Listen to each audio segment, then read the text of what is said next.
পাশে বসে থাকা বন্ধু কেউ নয়, ভালো নম্বর পাওয়ার প্রশ্নে লড়াই হোক নিজের সাথে। পরীক্ষা পে চর্চা সপ্তম সংস্করণ এমনটাই পরামর্শ দিলেন প্রধানমন্ত্রী নরেন্দ্র মোদী।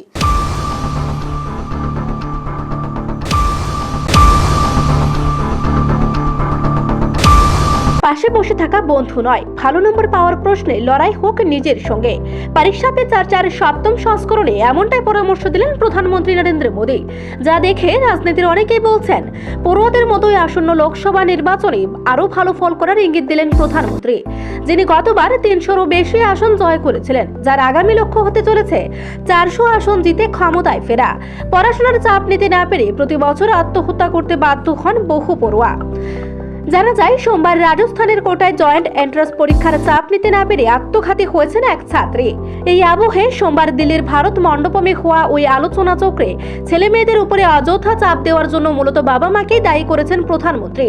তিনি বলেন, শিশু মনে ছোট থেকে তুলনার বিষয়টি ঠুকে দেওয়া হয়। আমি অভিভাবকদের অনুরোধ করছি, অন্যের সন্তানের সাফল্যের সঙ্গে নিজের সন্তানের তুলনা করা বন্ধ করুন। মোদীর মতে একজন পড়ুয়াকে ৩ ধরনের চাপের মোকাবিলা করতে হয়। এগুলি হলো বন্ধু বান্ধব, বাবা মা এবং নিজের। প্রধানমন্ত্রীর মতে এ ধরনের চাপের ফলে কখনোই কাঙ্ক্ষিত ফল লাভ করা যায় না। অন্যদের সঙ্গে তুলনার পরিবর্তে তিনি পড়ুয়াদের নিজের সঙ্গে নিজেকে লড়াই করা, নিজের ফলাফলকে ছাপিয়ে যাওয়ার জন্য প্রেরণা দেন। মোদীর কথায়, একজন পরীক্ষায় যদি ৯০ পায় তাহলে কি অন্য পড়ুয়ার কাছে মাত্র ১০ নম্বর পড়ে থাকে? না, প্রত্যেকের কাছে ১০০ নম্বরের জন্য লড়াই করার ময়দান খোলা থাকে, যার অর্থ প্রত্যেকের ভালো ফল করার সুযোগ রয়েছে। সেজন্য ধাপে ধাপে প্রস্তুতি নিয়ে এগোনো কাম্য। এতে সময়ের সঙ্গে সঙ্গে ফলও ভালো হয়।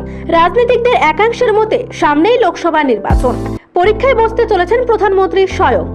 গতবারে ৩০০-র বেশি আসন পেয়েছিলেন তার দল, এবারে লক্ষ্যে ৪০০ পার। রাজনীতিকদের একাংশের মতে তিনিও যে ধাপে ধাপে নিজের ফল ভালো করার লক্ষ্যে এগুচ্ছেন, সে কথাই হয়তো আজ বোঝাতে চেয়েছেন প্রধানমন্ত্রী Narendra Modi. Bureau report, Asian Times.